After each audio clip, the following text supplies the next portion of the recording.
राम राम दोस्तों, मैं आपकी प्यारी दुलारी चुगल किशोरी। कैसे हैं आप लोग? भाई हम तो बिल्कुल ठीक हैं और रोज की तरह आपकी चुगल किशोरी आपके सामने हाजिर है ढेर सारी ओरिजिनल चुगलियां लेकर। अब अनुपमा में इतने बड़े कांड होने के बाद अधिक की एंट्री हो गई है, जिसके बाद पाखी के तोते उड़ गए हैं। अब इतना ही नहीं, अधिक ने तो ये तक कह दिया है कि अनुज और अनुपमा को एक हो जाना चाहिए। अब अधिक के घर आने के बाद घर का माहौल बिगड़ने वाला है। वही ये रिश्ता क्या कहलाता है में अरमान अभीरा को महंगे तोहफों से मनाने की कोशिश कर रहा है, लेकिन अभीरा को लग रहा है कि अरमान तो ट्यूबलाइट है, क्योंकि वो क्या चाहती है वो अरमान अभी तक नहीं समझ पा रहा। जबकि संजय ने अभीरा को नीचा दिखाने के लिए घटिया चाल चली है। जबकि गुम है किसी के प्यार में ईशान पर चलने वाली गोली ईशा ने अपने ऊपर ले ली है। अब देखना होगा कि कैसे ईशान अपनी माँ को बचा पाता है। अब ये तो थी मोटा मोटी जानकारी, लेकिन पूरी जानकारी के लिए रोज की तरह आपको हमारा शो देखना होगा। तो चलिए बिना देरी के पहले अनुपमा के सेट पर चलते हैं और जानते हैं कि आज के एपिसोड में क्या खास देखने को मिलेगा। अनुपमा में बुढ़ापा कितना बुरा होता है ये सब दिखाया जा रहा है। अब बा और बापूजी ने खुद को एक कमरे में समेट लिया है और सबसे दूरी भी बना ली है। लेकिन देर से ही सही वनराज को अपनी गलती का एहसास हो गया है, लेकिन पाखी से किसी को किसी तरह की समझदारी की उम्मीद नहीं है। इसलिए उसके पेज टाइट करने के लिए शो में अधिक आ गया है, जो अब अपनी बेटी के लिए लड़ाई लड़ने वाला है। मतलब डिम्पी और टीटू की शादी के बावजूद शाह हाउस में कलेश नहीं बंद हो रहा। लेकिन आज होता ये है कि अनुपमा बा और बापूजी को लेकर बहुत परेशान है। वो देविका और भावेश से कहती है कि बुढ़ापा सबसे ज़्यादा खराब होता है, क्योंकि न शरीर साथ देता है और न ही दिमाग। लेकिन फिर भी हमारे बुजुर्ग अपनी ताकत से ज़्यादा काम करते हैं, लेकिन एक गलती की वजह से सारी मेहनत पर पानी फिर जाता है। अनुपमा कहती है कि इस उम्र में बुजुर्गों को बच्चों की तरह पालना होता है, लेकिन देविका का कहना है कि उसे वनराज से ऐसी उम्मीद नहीं थी, क्योंकि वो तो अपने बापूजी को भगवान की तरह मानता था। वहीं दूसरी तरफ वनराज काफ़ी दुखी होता है और काव्या उसे समझाती है। वो कहती है कि उसने कैसे बा और बापूजी से परदादा परदादी होने का हक ले लिया। अब बा और बापूजी की गलती है, लेकिन पाखी से ज़्यादा नहीं। पाखी सो रही थी, लेकिन बा और बापूजी रो रहे होंगे। वो वनराज को एहसास दिलाती है कि कल को अगर डिम्पी अंश को तुमसे दूर रहने के लिए कह दिए तो तुम्हें कैसा लगेगा।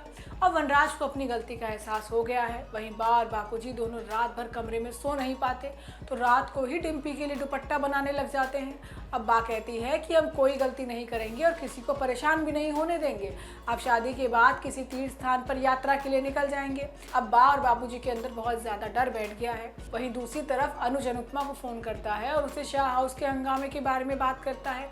अब इस दौरान अनुज अनुपमा से मिलने की बात करता है और बातों ही बातों में पता चलता है कि अनुपमा को अब खाना बनाने से डर लगने लगा है।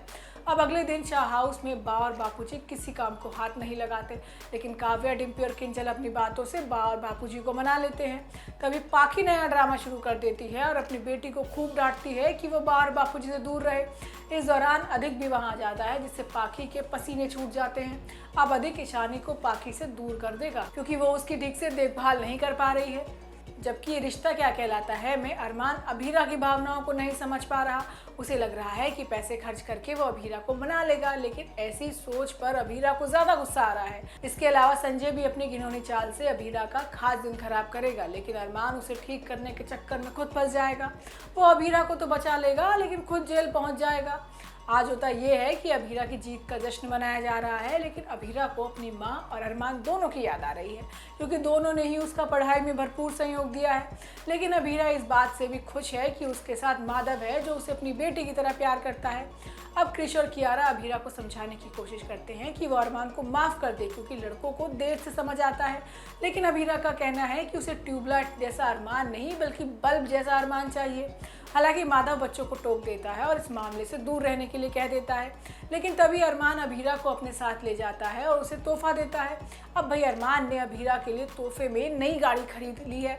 अरमान सोचता है कि अभीरा को गाड़ी पसंद आएगी, लेकिन होता उसके उल्टा ही है। अभीरा अरमान की नई गाड़ी का शीशा फोड़ देती है और कहती है कि अपने पैसों से गाड़ी खरीद सकते हो, लेकिन मेरी माफ़ी नहीं, मुझे तुम्हारे पैसों से कोई मतलब नहीं है। अरमान अभी तक नहीं समझ पा रहा है कि अभीरा चाहती क्या है। अब माधव अरमान को समझाता है कि अभीरा को बराबर साथ चलने वाला और इज्जत देने वाला जीवन साथी चाहिए, ना कि पैसे लुटाने वाला। वहीं आज अभीरा की कॉन्वोकेशन डे भी होने वाली है, लेकिन संजय इस मौके पर घिनौनी चाल चलने वाला है। अब कॉलेज में बच्चों को सर्टिफिकेट देने के लिए संजय को ही बुलाया गया है। अब वो सबको एक एक करके सर्टिफिकेट देता है, लेकिन जैसे ही अभीरा का नंबर आता है तो सर्टिफिकेट को पानी में डाल देता है। अब ये हरकत अरमान ने देख ली है और वो समझ जाता है कि संजय ये सब अभीरा को नीचा दिखाने के लिए कर रहा है।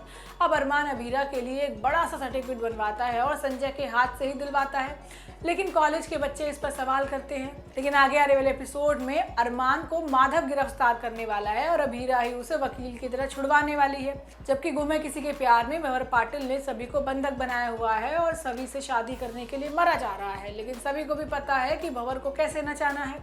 लेकिन ईशान ने तो सारा खेल बदल दिया है, क्योंकि ईशान ने कॉलेज में लगे सारे बम को डिफ्यूज कर दिया है। लेकिन ईशान की तरकीब भी ज़्यादा समय तक नहीं चलेगी और मंदार सारा खेल बिगाड़ देगा।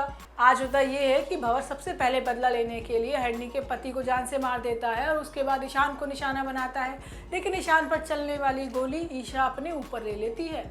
अब देखना होगा कि कैसे ईशान अपनी माँ की जान बचा पाएगा या अपनी आंखों के सामने ही खो देगा।